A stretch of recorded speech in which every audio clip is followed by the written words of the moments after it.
Question hour. చక్కెర ధరలు సామాన్యుడికి షాక్ ఇస్తున్నాయి. కిలో పంచదార ధర ఏకంగా 55 నుండి 65 రూపాయలకు చేరడంతో అసలు ధరలు ఎందుకు పెరుగుతున్నాయన్న చర్చ మొదలైంది. చెరకు చక్కెరగా మారాల్సింది ఎథనాల్గా మారుతోందా? E20 పాలసీ కోసం చెరుకు రసాన్ని ఎథనాల్ తయారీకి మళ్లించడం వల్ల దేశీయ మార్కెట్లో చక్కెర సరఫరా తగ్గుతోందని నిపుణులు, వ్యాపారులు ఆరోపిస్తూ ఉన్నారు. ఈ సీజన్లో దాదాపుగా 30 లక్షల టన్నుల చక్కెర సమానమైన చెరుకు రసం ఎథనాల్ తయారీకి మళ్లించారని వాదన ఉంది. దీంతో తినే చక్కెర ఉత్పత్తి తగ్గి ధరలు పెరిగాయని చెబుతున్నారు. కానీ కేంద్ర ప్రభుత్వం మాత్రం ఈ వాదనను ఖండిస్తోంది. చక్కెర ధరల నియంత్రణకు, పెరుగుదలకు E20 కారణం కాదని స్పష్టం చేస్తోంది. తక్కువ చెరకు ఉత్పత్తి, వాతావరణ పరిస్థితులు, పండుగల డిమాండ్, వ్యాపారాల హోర్డింగ్, అంతర్జాతీయ మార్కెట్ ప్రభావమే ప్రధాన కారణాలంటూ చెబుతోంది. అంతేకాదు ప్రస్తుతం ఇథనాల్ ఉత్పత్తిలో ఎక్కువ భాగం మొక్కజొన్న, పాడైపోయిన బియ్యం వంటి ధాన్యాల నుండి వస్తోందని, చెరుకు వాటా తగ్గిందని కేంద్రం వివరిస్తోంది. మరి ఇక్కడ అసలు ప్రశ్న ఏంటి? ఇక చక్కెర ధరల పెరుగుదలకు E20 పాలసీకి సంబంధం లేదా? చెరకు ఇథనాల్కు మళ్లిస్తే చక్కెర సరఫరాపై ప్రభావం పడదా? ప్రభుత్వం చెబుతున్న కారణాలే అసలు ధరలు పెరుగుదలకు కారణమా? హోర్డింగ్ వల్లే మార్కెట్లో కృత్రిమ కొరత ఏర్పడిందా? అయితే దిగుమతులతో తాత్కాలికంగా ధరలు తగ్గుతాయా? లేక దేశీయంగా చెరకు ఉత్పత్తి పెంచే దీర్ఘకాలిక పరిష్కారమే అవసరమా? చక్కెర ధరల మంటకు E20 కారణమా? ఉత్పత్తి కొరత, హోర్డింగా? అసలు ఇదే ప్రశ్నలు ఇప్పుడు ఉత్పన్నమవుతూ ఉన్నాయి. ముఖ్యంగా చూసాం ఈ పెట్రోల్ కారణంగా పెట్రోల్ బంక్స్ లో కూడా అసలు E20 పెట్రోల్ వాడడం వల్ల చాలా వరకు వాహనాల విడిభాగాలు పాడైపోతున్నాయంటూ కూడా ఒకటి వాహనదారులు ఆరోపిస్తూ ఉన్నారు. ముఖ్యంగా దానిలో చెరుకు ఇథనాల్ ఇథనాల్కి చక్కెర రసమే వినియోగించడమే చాలా వరకు ఇదే చెప్పారు. బట్ ఇప్పుడు చక్కెర ఉత్పత్తులు తగ్గిపోవడం అదొక కారణమా అంటూ కూడా చాలా మంది ఆరోపణలు చేస్తున్నారు. అసలు నిజంగానే కూడా E20 పెట్రోల్ అసలు చక్కెరను ఉపయోగిస్తూ ఉన్నారా? చక్కెరలు ఇంతగా పడిపోవడానికి కారణం ఏంటి? ఉత్పత్తి మనం అంటే ఆ విధంగా కూడా పంటను పండించడం తక్కువైపోయిందా, లేకపోతే మొత్తంగా పండిన చక్కెరనంతా కూడా ఎథనాల్గా మారుస్తున్నారా? ఇవే డౌట్స్ అన్నీ ఉన్నాయి. రైట్, మా కలీగ్ శివాని న్యూస్ రూమ్ నుంచి లైవ్ లో సిద్ధంగా మనతో పాటు అందుబాటులో ఉన్నారు. Shivani. Right, thank you so much Himabindu. Yes, ఇప్పుడు అందరూ కూడా సామాన్యుడు అందరూ కూడా చాలా టెన్షన్ లో ఉన్నారు. చాలా like they are thinking about sugar. ఎందుకు ఉన్నటువంటి ఆల్ ఆఫ్ సడన్ ఇప్పుడు షుగర్ రేట్ ఇలా హైక్ కాబోతుంది. మనం చూస్తున్నాము 55 రూపీస్ నుంచి ఇప్పుడు 65 లేదా 70 రూపీస్ వరకు పలికే ఛాన్స్ ఉంది షుగర్ ప్రైస్. సో ఎందుకు ఆల్ ఆఫ్ సడన్ ఎందుకు షుగర్ ప్రైస్ అనేది హైక్ చూస్తున్నాము? నిన్న మొన్నటి వరకు మనం ఇథనాల్ E20 గురించి మాట్లాడుకున్నాము. అండ్ అందులో మెయిన్ ఇంగ్రీడియంట్ వచ్చేసి షుగర్ కేన్స్ అని మనకు తెలిసి. సో దానివల్ల ఈ పరిణామం ఏమైనా బయటకు వచ్చిందా అన్న కోణంలో కూడా చాలా మంది ఆలోచిస్తున్నారు. కానీ కేంద్ర ప్రభుత్వం అయితే అలాంటిది ఏమి లేదు. అసలు ఈ ప్రైస్ హైక్ అనేది ఇథనాల్ తో it has nothing to do with it అన్నట్టుగా క్లియర్ కట్ గా చెప్పడం జరిగింది. బట్ స్టిల్ ఎందుకు ఇలా జరుగుతుందో అర్థం కావట్లేదు. సో ఇక్కడ ఏంటంటే ఇవన్నీ కూడా చూస్తుంటే ఆఫ్టర్ 10 years, ఒకటి కాదు రెండు కాదు, 10 years తర్వాత 10 లక్షల టన్నుల షుగర్ ని మనం దిగుమతి చేసుకోవాల్సిన పరిస్థితిని ఏర్పరిచారు. ఎందుకు ఇలా జరుగుతుంది అనేది కూడా ఇప్పుడు అందరూ ఆలోచిస్తున్నారు. ఏంటి ముందు ఒకవేళ ఇప్పుడు కేజీ 55 నుంచి ఒకవేళ 78 వరకు వెళ్తే ఆ భారం మార్కెట్ చూసుకుంటుందా లేదంటే ప్రభుత్వాలు చూసుకుంటాదా అనే ఒక సందేహం కూడా ప్రజల్లో ఉంది. కానీ ది ఫ్యాక్ట్ ఈస్ ప్రజలు కూడా చాలా టెన్స్డ్ గా ఉన్నారు. ఎందుకు ఆల్ ఆఫ్ సడన్ ఇప్పుడు షుగర్ హైక్ ని మనం చూస్తున్నాం అనేది. సో రైట్, ఇదే అంశానికి సంబంధించి మాట్లాడడానికి మనతో పాటు జాయిన్ అయ్యారు హేమ గారు, ఆప్ కన్వీనర్, అండ్ ఆల్సో అందెం సత్యం గారు, అనలిస్ట్. ఇద్దరితో కూడా మాట్లాడే ప్రయత్నం అయితే చేద్దాము. సో ముందుగా హేమ గారు నమస్తే అండి. మనం చూస్తున్నాము ఇప్పుడు దేశవ్యాప్తంగా కూడా షుగర్ గురించి చర్చించుకుంటున్నారు. ఎందుకు ఆల్ ఆఫ్ సడన్ గా ఇప్పుడు హైక్ అనేది చూస్తున్నాము అంటే ఇన్ని రోజుల్లో లేని షుగర్ హైక్ ఇప్పుడు చూస్తున్నాం. అంటే నిన్న మొన్నటి వరకు ఇథనాల్ E20 గురించి మనం మాట్లాడుకున్నాము. అండ్ ఆల్ ఆఫ్ సడన్ ఇప్పుడు మనం షుగర్ హైక్ చూస్తున్నాము. దీన్ని ఎలా చూడొచ్చు? గవర్నమెంట్ ఆల్రెడీ ఒక క్లారిఫికేషన్ అయితే ఇచ్చేసింది. బట్ స్టిల్ ఇక్కడ ఒక కన్ఫ్యూజన్ అయితే ఏర్పడిందని చెప్పొచ్చు. మీ ఒపీనియన్ ఏంటి దీని మీద? ముందుగా ప్యానెల్లో ఉన్న వాళ్ళందరికీ నమస్తే అండి. అలాగే వచ్చేసి మన ప్రేక్షకులకు కూడా నమస్తే. ఈ రోజు E20 అనేది పెట్రోల్ దాని మీద అంటే దాని వల్లనే ఈ రోజు మనకి షుగర్ అనేది రేట్ పెరిగింది అనేది వాస్తవం. ఎందుకంటే దీని మీద దగ్గర ఒక 1.5-2 months నుంచి Aam Aadmi party త్రూగా E20 petrol మీద వీటి మీద మేము ప్రచారాలు చేస్తున్నాం. దాని మీద ఏ విధంగా బండ్లు, వెహికల్స్ దాంట్లో ప్రాబ్లమ్స్ వస్తున్నాయి అనే దాని మీద కూడా తీసుకొచ్చాం. బట్ ఇంకొకటి చూసుకుంటే ఈ రోజున వచ్చేసి అది ప్రజలలో బర్డెనే. సో E20 పెట్రోల్ ఉండడం వల్ల ఈ వెహికల్స్ లలో రిపేర్స్ ఇవన్నీ రావడము, ఇథనాల్ మీద వచ్చేసి రేపు పొద్దున్న జరగబోయే వాస్తవాలు ఇదే జరుగుతుందని చెప్పి తెలిసింది, ఇదే వచ్చింది ఈ రోజున. షుగర్ రేటు గతంలో చూసుకుంటే ఇప్పుడు ఈ 1 month లోనే దగ్గర దగ్గర ఆగస్టు 8 నుంచి ఈ 22వ తారీఖు లోపల దగ్గర దగ్గర ఒక 6 నుంచి 7 times రేట్స్ పెరిగిపోయాయి. అది చూసుకున్నప్పటికీ 20 రూపాయలు ఎక్కువగా పెరిగిపోయింది. 40 రూపాయలు ఉంటే ఈ రోజు 60 రూపాయల దాకా, 65 రూపాయలు అంటే 25 వరకు పెరిగిపోయింది. ఇంకా పెరిగే ఛాన్సెస్ ఉన్నాయి. అంటే మొన్నటి వరకు గవర్నమెంట్ వచ్చేసి కేంద్ర మన ప్రభుత్వం, దేశంలో హేమ గారు, కేంద్ర ప్రభుత్వం ఒక క్లారిఫికేషన్ అయితే ఇచ్చేసింది కదా, అసలు ఇథనాల్ కి E20కి అండ్ షుగర్ కి అసలు ఎలాంటి సంబంధం లేదు, ఇవన్నీ కూడా రూమర్స్ అని ఒక క్లారిఫికేషన్ ఇచ్చింది. దీన్ని ఎలా చూడొచ్చు అంటారు? అంటే క్లారిఫికేషన్ ఇచ్చిర్రు అంటే దానికి ఏమైనా ఆధారాలు ఇచ్చారా ఇప్పటిదాకా? E20 అనేది ఇథనాల్ ఎలా తయారైతుంది అని చెప్పేసి అందరికీ తెలిసింది. ఏంటిది, మన చెరుకు రసంతోనే తయారైతది, కొన్ని మొక్కజొన్న కూడా ఉంది కానీ దాంట్లో వచ్చేసి ఎక్కువగా చెరుకుతోనే తయారవుతుంది అనేది మెయిన్ ఇంగ్రీడియంట్ అయితే అదే అని చెప్పొచ్చు.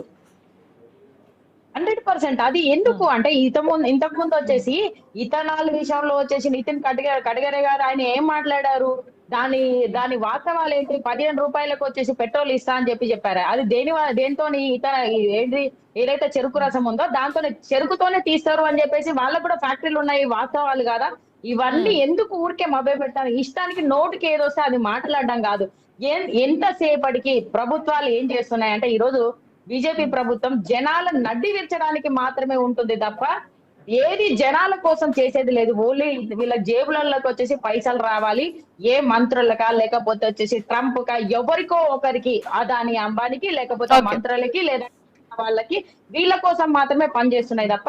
మరి ఈ రోజున వచ్చేసి మన దేశంలోనే అత్యధికంగా పండే పంట ఏదంటే చెరుకు ఉంటుంది. ఆ చెరుకును వచ్చేసి ఎక్స్పోర్ట్ చేసే విధానంలో మనం ఉండి ఇప్పుడు ఇంపోర్ట్ చేసుకునే దానికి వచ్చాము అంటే ఏ విధంగా చూస్తారు? ఇప్పుడు పండగల season most of the times అయితే మనం ఎక్స్పోర్టే చేసాము, అదే సందర్భాలు చూసాము. కానీ ఇప్పుడు మనం 10 సంవత్సరాల తర్వాత 10 లక్షల టన్నుల షుగర్ ని మనం ఇప్పుడు దిగుమతి చేసుకోబోతున్నాము.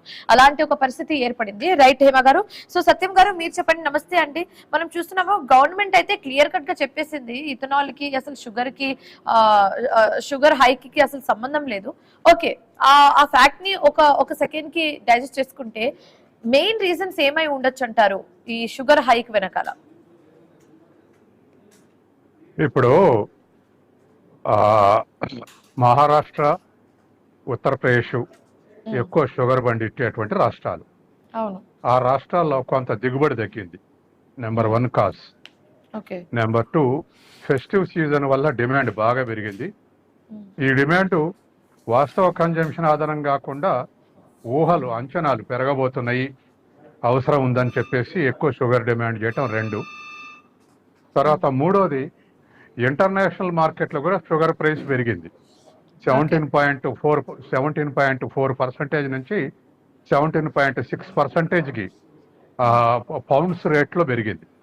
దాంతో ఇంటర్నేషనల్ మార్కెట్లో పెరిగిన ప్రైస్ తోటి మనం దిగుమతి చేసుకుంటే మన దేశంలో ధరలు పెరుగుతాయి. ఇది 3వది. 4వది ఇథనాల్ ప్రొడక్షన్కు ఒక్క చెరకే కాదు, మొక్కజొన్న, తర్వాత గ్రెయిన్, తర్వాత రైసు, అన్నిటి నుంచి ఇథనాల్ తయారు చేస్తారు. అయితే దీంట్లో సెంట్రల్ గవర్నమెంట్ ఇవ్వాల్సిన ఆన్సర్ ఏమిటంటే గతంలో చెరకు నుంచి 12% వాడితే ఇప్పుడు 9% వాడినాం కాబట్టి వాడింది తగ్గింది. అందువల్ల ఇథనాల్ వల్ల కాదు చెరకు ధరలు పెరగటానికి లేదా పంచదార ధరలు పెరగటానికి అని చెప్పేసి వాళ్ళ సెంట్రల్ గవర్నమెంట్ ఒక లెక్క ఇచ్చింది. ఏదైనా ఒకటే, ఇథనాల్ అనేటువంటిది ఈ మధ్య చర్చ వచ్చిన తర్వాత దాని మీద స్పెక్యులేషన్ పెరిగింది. పెరగటంతో తర్వాత ఇంకా 5వది ఇన్వెంటరీస్, అంటే చెరకు అక్రమంగా నిల్వ చేయటం. ఇవాళ సెంట్రల్ గవర్నమెంట్ ఒక జీవో ఇష్యూ చేసింది. ఏ ఒక్క వ్యాపారస్తుడు, ఏ ఒక్క ఉత్పత్తిదారుడు కూడా 20 టన్నుల కన్నా ఎక్కువ నిల్వ ఉంచుకోవడానికి వీలు లేదని. కాబట్టి నిల్వలు తగ్గిస్తే, అక్రమ నిల్వలు తగ్గిస్తే షుగర్ రేటు తగ్గేటువంటి అవకాశం ఉంది. ఎప్పుడైనా వ్యాపారస్తులు, గతంలో మీకు గుర్తు చేస్తా, మన రాష్ట్రంలో కందిపప్పు 170 రూపాయల కిలో అమ్మింది. సివి ఆనంద్ ఇప్పుడున్న డీజీపీని సివిల్ సప్లైస్ కమిషనర్ నియమిస్తే పెద్ద ఎత్తున ఈ నిల్వల మీద దాడులు చేశాడు. దాడులు చేస్తే 170 నుంచి మళ్ళీ 120 తగ్గింది. కాబట్టి దేశవ్యాప్తంగా రాష్ట్రాల్లో కూడా ధరలు పెరుగుతుంటాయంటే నిల్వ చేసేటువంటిది ఎక్కువ చేస్తుంటారు అక్రమ వ్యాపారస్తులు. కాబట్టి అక్రమ నిల్వల్ని బయటకు తీస్తే షుగర్ రేటు తగ్గేటువంటి అవకాశం ఉంది. అట్లాగే ఇప్పుడు కస్టమ్స్ డ్యూటీ లేకుండానే 10 లక్షల టన్నులకు దిగుమతికి ఆర్డర్ ఇచ్చారు. అది ఇప్పుడు రాదు, ఇప్పుడు రాదు, అక్టోబర్ మధ్యలోకి వస్తుంది. అంటే దసరాకు కానీ అది చేరుకోదు. కాబట్టి ఇవాళ గత నెల రోజులుగా 47 రూపాయల కేజీ ఉన్న షుగరు ఇవాళ 67 రూపాయలకు పెరిగింది. కాబట్టి ఇది వినియోగదారుల సరే మీద భారం. పెరిగిందని ఓకే చూస్తున్నామండి. ఒక్క రేపు మాట. మాపు 70 చెప్పనియండి, ఇది కన్క్లూడ్ చేయనియండి. ఒకటి కంటిన్యూ ఇవాళ చేయండి, మిమ్మల్ని ఎవరు ఆపట్లేదండి. మధ్యలో ఒక డౌట్ అడిగాను నేను, మీకే టైం ఇది ఇస్తాను నేను. టైం ఇది క్రాస్ అవుతుంది సౌండ్. అయితే మీకు ఇంకోటి ఏమిటంటే ఇవాళ గవర్నమెంట్ పబ్లిక్ డిస్ట్రిబ్యూషన్ వీక్ అయితే రిజల్ట్ ఇది. ప్రజలు మామూలు టైంలో ప్రజలు పట్టించుకోవట్లేదు. పబ్లిక్ డిస్ట్రిబ్యూషన్ సిస్టమ్ స్ట్రాంగ్ ఉండాలి. పబ్లిక్ డిస్ట్రిబ్యూషన్లో అందరికీ కూడా అన్ని సరుకులు కావాలి అంటే గోధుమలు బియ్యం ఇస్తున్నారు. ఇటువంటి అప్పుడు పబ్లిక్ డిస్ట్రిబ్యూషన్ సిస్టమ్ అంటే పీడిఎస్ ఇంపార్టెన్స్ అంతా ఇప్పుడు తెలుస్తుంది. కాబట్టి గోధుమల బియ్యమే కాదు, చక్కెర లాంటివి కూడా పీడిఎస్ ద్వారా పగడబందిగా అమలు జరిపితే వ్యాపారస్తులు బ్లాక్మెయిల్ చేసేటువంటి అవకాశం లేదు. ఆ ఆస్పెక్ట్ కూడా ప్రభుత్వాలు యాక్టివ్గా ఉండాల్సినటువంటి అవసరం ఉంది. ఓకే హేమ గారు, మీరు చెప్పండి. ఇప్పుడు ఈ20 లక్షాన్ని చేరుకోవడానికి ఇలా ఆహార ఉత్పత్తిని పణంగా పెట్టడం ఎంతవరకు కరెక్ట్ అని మీరు అనుకుంటున్నారు? ఇది 100% తప్పేనండి. ఎందుకు అంటే ఇప్పుడు కొండనాలిక మందేస్తే ఉండనాలిక పోయింది అన్నట్టుగా ఉన్నది. ఈ20 వచ్చేసి ఏంటి, పెట్రోల్ బయట కంట్రీ నుంచి తీసుకోవడం కాదు, ఇక్కడనే చేపించుకోవాలి, మనం ఇక్కడనే మొత్తం పండించుకోవాలి అనే దృష్టిలో వాళ్ళు పెట్టుకొని చేశారు అని గతంలో చెప్పారు. కానీ దానికి రీజన్స్ అనేది ట్రంప్ కోసము, అదే అదాని కోసము, లేకపోతే నితిన్ గడ్కరీ వాళ్ళ కొడుకుల కోసము అనేది కూడా మనం వాస్తవాలు విన్నాం. ఈ రోజున ప్రతి ఒక్క వస్తువును వచ్చేసి ఎలా అంటే కనీసం తినే తిండి వస్తువులను కూడా మనం బయట కంట్రీ మీద ఆధారపడేలాగా చేస్తున్నాం. ఒకప్పుడు మన దగ్గర నుంచి మామిడి పండ్లు వెళ్ళేటి, మిర్చి వెళ్ళేటిది, షుగర్ వెళ్ళేటిది, అవన్నీ బ్యాన్ చేస్తున్నారు. ఎందుకు బ్యాన్ చేస్తున్నారు? చైనా వాళ్ళు కూడా బ్యాన్ చేసిన వాస్తవాలు మనకు తెలుసు. సో ఎందుకు చేస్తున్నారంటే ఇక్కడ వచ్చేసి వాటిలలో వచ్చేసి మందులు ఎక్కువ కలుపుతున్నారు, కరెక్ట్ గా లేవు, పురుగుల మందులు ఎక్కువ ఉన్నాయి అన్నట్టుగా అవి ఎక్స్పోర్ట్ కూడా మనం చేయడానికి లేకుండా అయింది. అంటే క్వాలిటీ పరంగా కూడా చూస్తున్నారు వాళ్ళు. అదే క్వాలిటీ కరెక్ట్ గా లేదు. అదే విధంగా పంటలలో పండించేటప్పుడు కూడా దాంట్లో కెమికల్స్ ఎక్కువగా ఉంటున్నాయి అనే వాస్తవాలు కూడా వాళ్ళు బ్యాన్ చేసిన. ఇప్పటికీ మన దేశం వచ్చేసి అభివృద్ధి అని చెప్పేసి అంటారు. అంటే ఏ విధంగా అభివృద్ధి అవుతుంది? మనం ఎక్స్పోర్ట్ విధానంలో ఉన్నప్పుడే, మన దేశం నుంచి బయటకు ఎక్స్పోర్ట్ వస్తువులు పోయినప్పుడే మనకు వచ్చేసి డాలర్ రూపంలో వస్తుంటాయి.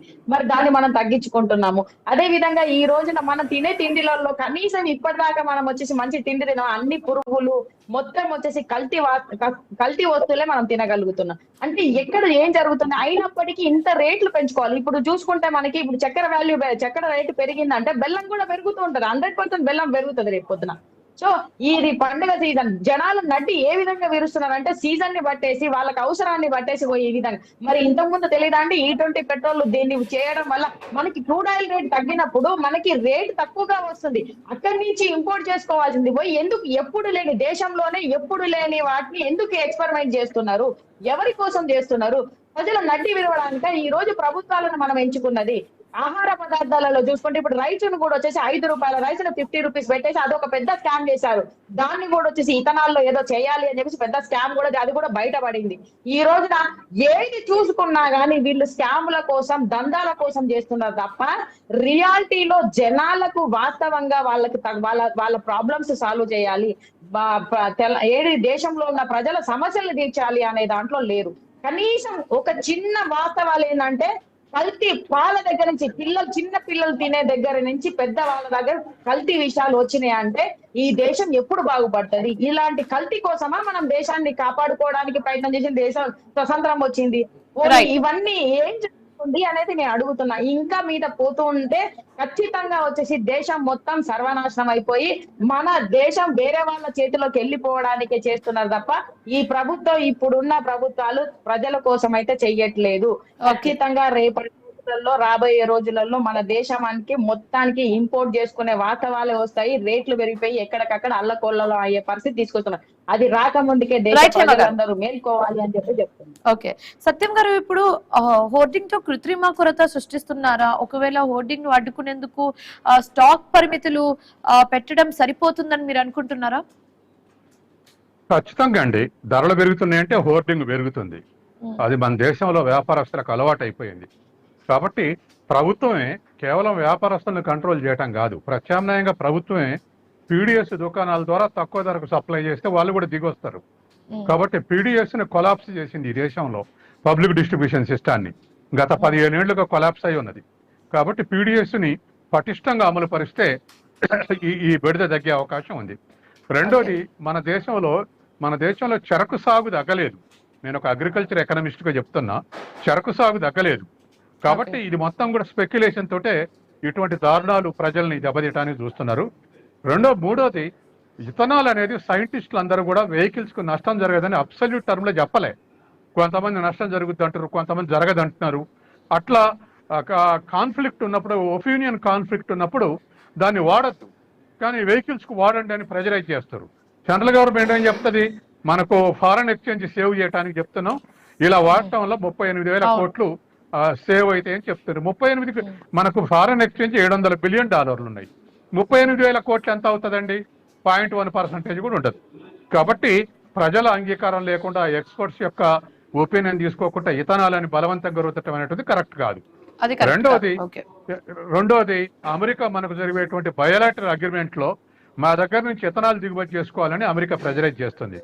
ఎందుకు ప్రెజరైజ్ చేస్తుంది అంటే, అమెరికా ఇదివరకే మా దగ్గర నుంచి సోయాబీన్, మొక్కజొన్న, మా అగ్రికల్చర్ సర్ప్లస్ మీరు కొనాలని అంటే మన రైతాంగం వ్యతిరేకిస్తుంది, మన ప్రభుత్వం భయపడుతుంది వాటిని దిగుమతి చేసుకోవటానికి. ఎందుకు భయపడుతుంది అంటే, అక్కడ 50% సబ్సిడీ ఇస్తే రైతులకు వాళ్ళు తెచ్చి తక్కువ ధరకు అమ్మితే మన రైతాంగం మూతపడుద్ది. కాబట్టి మనం వ్యతిరేకిస్తున్నాం. పరోక్షంగా మనం వ్యవసాయ ఉత్పత్తుల దిగుమతుల్ని అపోజ్ చేస్తున్నాం. కాబట్టి ఇతరాల్ని మనకు అంటగట్టడానికి ప్రయత్నం చేస్తుంది అమెరికా. కాబట్టి వీటన్నిటి దృష్టిలో పెట్టుకుని బ్రాడ్ ఆస్పెక్ట్ లో, whether it is vehicles aspect are American agreement aspect are speculation aspect, వీటన్నిటిని అబ్సల్యూట్ గా ప్రభుత్వం కంట్రోల్లో తీసుకొని అమలు చేయాల్సినటువంటి అవసరం ఉంది.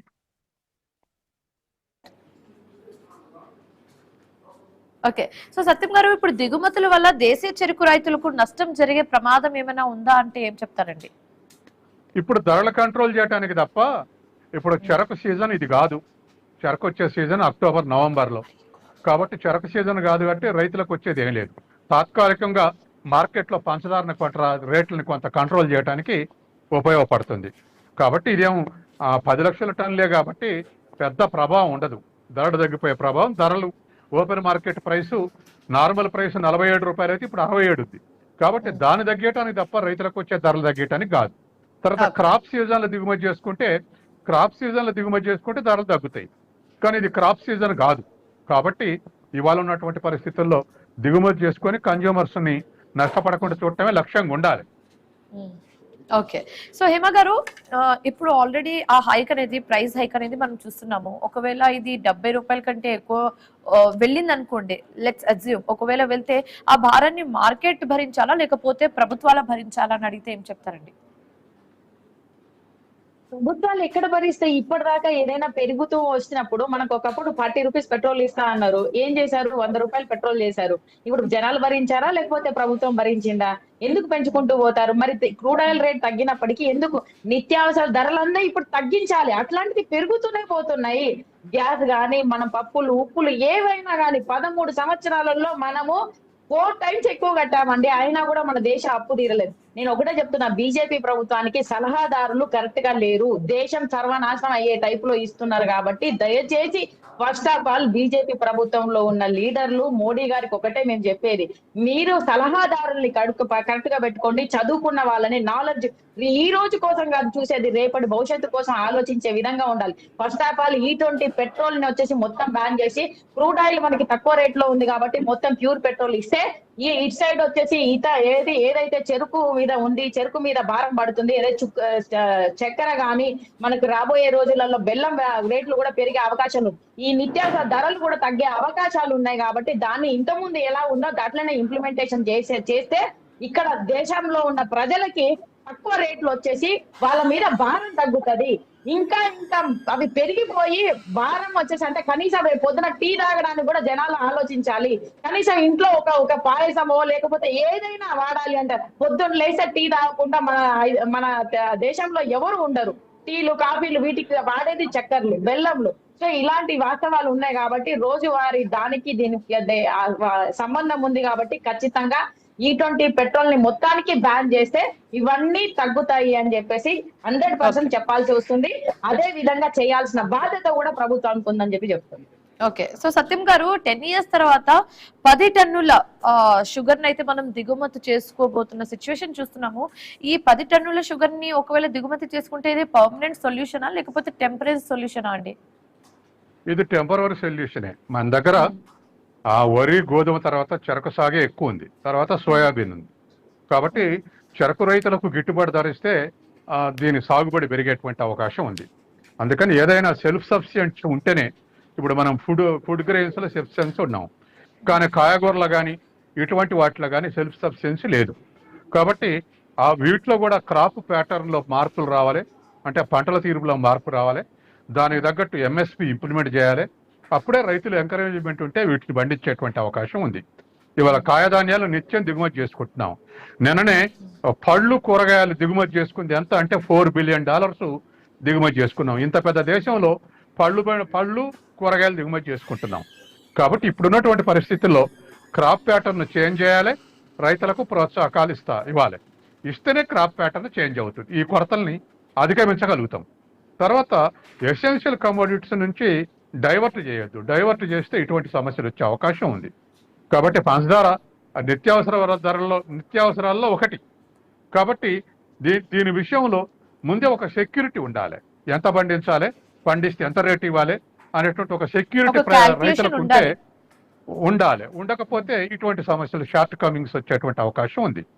ఓకే, సో ఒకవేళ ముందు షుగర్ రేట్ ఇలాగే పెరుగుతూ వెళ్తుంటే అది బిస్కెట్స్ మీద, స్వీట్స్ మీద, కూల్ డ్రింక్స్ మీద ఏమైనా ప్రభావం చూపే అవకాశాలు ఉన్నాయా? మీరు అన్నట్టు అన్నిట్లలో కూడా ఇన్పుట్, ఇది షుగర్ అనేది ఇన్పుట్ ఇన్ ఆల్ ఆస్పెక్ట్స్. కాబట్టి దీని ధర పెరిగితే అన్ని పెరుగుతాయి. పెట్రోల్ ధర పెరిగితే ట్రాన్స్పోర్ట్ అన్నిట్లలో ఉన్నట్టే దీని ఇప్పుడు అనుకున్నటువంటి అన్నిట్లో కూడా ఇది ఇన్పుట్. కాబట్టి అన్నిటి ధరలు పెరిగేటువంటి అవకాశం ఉంది.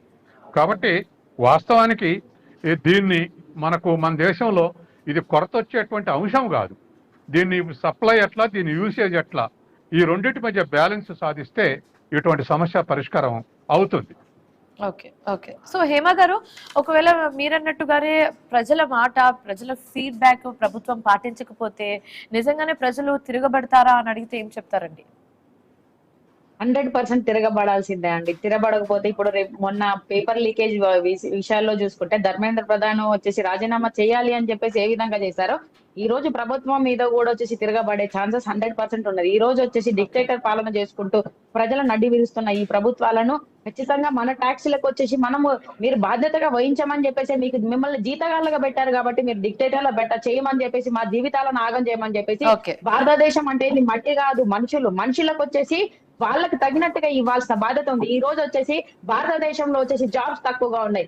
ఎందుకు వ్యవసాయాన్ని వచ్చేసి దాన్ని జాబ్ కింద ఎందుకు మార్చలేకపోతున్నారు? దాన్ని బిజినెస్ కింద అందరికీ అందుబాటులో ఉండేటట్టుగా ఇప్పుడు ఎకరాలు వచ్చేసి అదానికి అంబానికి కట్టబెడుతున్నారు. దాన్ని ఎందుకు వ్యవసాయంలో వచ్చేసి ప్రతి ఒక్క ఎవరైతే యువత ఉన్నారో వాళ్ళకి వచ్చేసి చదువుకున్న వాళ్ళకి వ్యవసాయం ఎందుకు వాళ్ళని జాబ్ చేయలేకపోతున్నారు? బయట కంట్రీ నుంచి దిగుమతులు తక్కువ చేయాలి, మన దేశంలోనే అన్ని పండించి మనం ఎగుమతుల దాకా తీసుకెళ్లే ప్రయత్నాలు ఇవన్నీ రేట్లు తగ్గుతాయి. ప్రతి ఒక్కటి అన్ని రకాలుగా వచ్చేసి జనాలకు ఉపయోగపడుతుంది, బర్డెన్ అనేది తగ్గుతుంది అని చెప్పి చెప్తున్నాం. ఓకే, సత్యం గారు, ఫైనల్ టేక్ ఏంటండి ఈ అంశానికి సంబంధించి? ఒకటేనండి, హోర్డింగ్ చేసినటువంటిది మొత్తం బయట తీయాలి. ఇమీడియట్ గా దాడులు జరగాలి హోర్డింగ్ చేసిన వాళ్ళ మీద. ప్రత్యామ్నాయంగా షాపులలో ఓపెన్ మార్కెట్లో కాకుండా PDS ద్వారా సప్లై చేయాలి. సప్లై చేస్తే ఈ రెండు చేస్తే ఆ 10 లక్షల టన్నులు పంచదార వచ్చే లోపు ధరల కంట్రోల్లోకి వస్తాయి. ప్రేక్షకులకు ఉండి అది వస్తుంది అని చెప్తే అది ఎప్పుడు వస్తుంది, అక్టోబర్లో వస్తుంది అంటున్నారు. కాబట్టి ఈ లోపు ప్రజలు నష్టపడతారు. ఈ రెండు పనులు ప్రభుత్వం చేయాల్సినటువంటి బాధ్యత ఉంది. Okay, right. Thank you so much Hema గారు, thank you so much Satyam గారు మాతో జాయిన్ అయినందుకు అండ్ ఈ అంశానికి సంబంధించి మాట్లాడినందుకు థ్యాంక్ యూ సో మచ్ అండి. సో ఇది వాళ్ళ క్వశ్చన్ అవర్. మరొక క్వశ్చన్ అవర్ తో మళ్ళీ కలుద్దాం. Till then keep watching I news. మీతోనే మీ వెంటే.